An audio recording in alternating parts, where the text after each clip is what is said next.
আলাইকুম। স্বাগত জানাচ্ছি দৈনিক বাংলার অধিকারে। সাথে আছি আমি আসমা আক্তার। শুরুতে জানিয়ে দেবো সংবাদ শিরোনাম, এরপর জানবেন বিস্তারিত সংবাদ। নোয়াখালীতে মেডিকেল টেকনোলজিস্ট ও ফার্মাসিস্টদের 10ম গ্রেড বাস্তবায়নের দাবিতে 2 ঘণ্টা কর্মবিরতি পালন।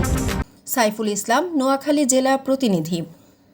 সারা দেশে ন্যায় নোয়াখালীর বেগমগঞ্জে মেডিকেল টেকনোলজিস্ট ও ফার্মাসিস্টদের 10ম গ্রেড বাস্তবায়নের দাবিতে কর্মবিরতি পালন করা হয়েছে। রোববার সকাল 9টা হতে 11টা পর্যন্ত 2 ঘণ্টা কর্মবিরতি পালন করছে বেগমগঞ্জ উপজেলা স্বাস্থ্য কমপ্লেক্স ও নোয়াখালী মেডিকেল কলেজের টেকনোলজিস্ট ও ফার্মাসিস্টরা। বাংলাদেশ মেডিকেল টেকনোলজিস্ট ও ফার্মাসিস্ট 10ম গ্রেড বাস্তবায়ন পরিষদ পক্ষে এই কর্মবিরতি পালন করা হয়। কর্মবিরতির কারণে উপজেলা চিকিৎসা নিতে আসা রোগীদের ব্যাপক ভিড় ও উত্তেজনা দেখা যায়।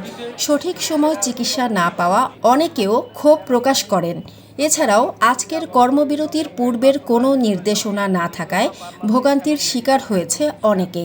কর্মবিরতি নিয়ে সংক্ষিপ্ত সমাবেশে টেকনোলজিস্ট ও ফার্মাসিস্টরা 10ম গ্রেড বাস্তবায়ন করে তাদের মানবেতর জীবন থেকে মুক্তি দিয়ে সচ্ছল জীবনযাপন করার সুযোগ পাওয়ার জন্য সরকারের দৃষ্টি আকর্ষণ করেন। সমাবেশে নোয়াখালীর নেতৃবৃন্দের মধ্যে বক্তব্য রাখেন টেকনোলজিস্ট নুরুল করিম নোমান, ফার্মাসিস্ট আনোয়ার হোসেন, টেকনোলজিস্ট শফিউল্লাহ রাসেল সহ আরও অনেকেই।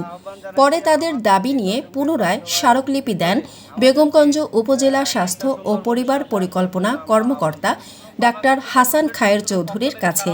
তিনি তাদের দাবির সাথে একাত্মতা ঘোষণা করে সব রকম সহায়তা করার আশ্বাস দেন এবং স্মারকলিপি ঊর্ধ্বতন কর্তৃপক্ষের নিকট পৌঁছানোর ব্যবস্থা করেন।